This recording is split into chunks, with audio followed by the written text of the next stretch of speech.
Hey, this is Peter from This Retired Life.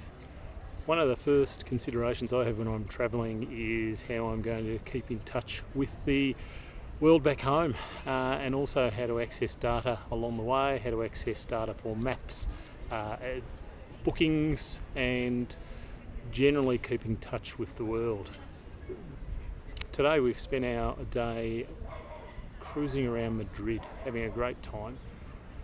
Bit hard to get around at times, but we were lucky enough to have data for our maps, and we're doing it a slightly different way this time. This time we're using an eSIM. An eSIM is a little bit different to a normal SIM card. You're not inserting anything into your phone.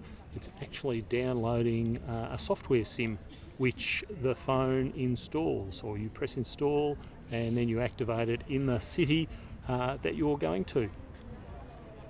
First of all, make sure that your phone is able to use an eSIM.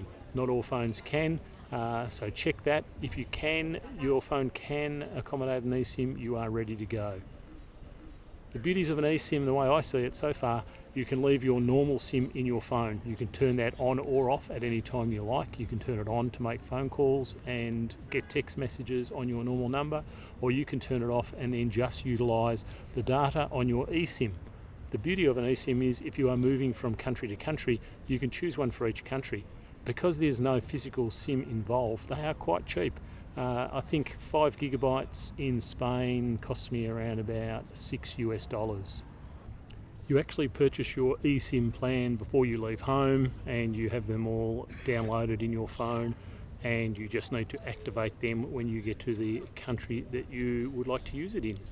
For example, I downloaded one for Qatar and one for Spain, had them both downloaded onto the phone and just pressed activate as I entered each of those countries.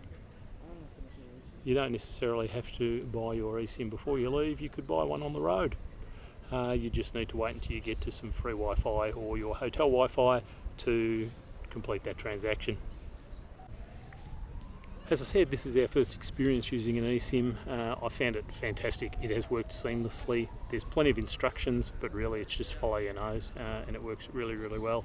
The data has been on tap whenever I have needed it without a single problem.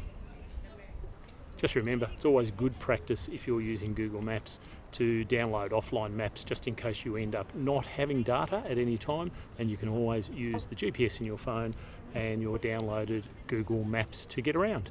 There are absolutely oodles of companies now that are putting eSIMs out on the market. Have a look online before you leave on your travels and choose the one with the plan that works best for you. So using an eSIM is an excellent way to keep in touch, to have data on tap without the worries of those extra roaming charges, which can give you a nasty surprise when you get home, without having to stand in a queue at an airport to buy a physical SIM when you get into a new country. We've really enjoyed using our eSIM. If you've got any questions or any experiences using eSIMs, check out the comments below, and please like and subscribe if you've got anything at all from this video.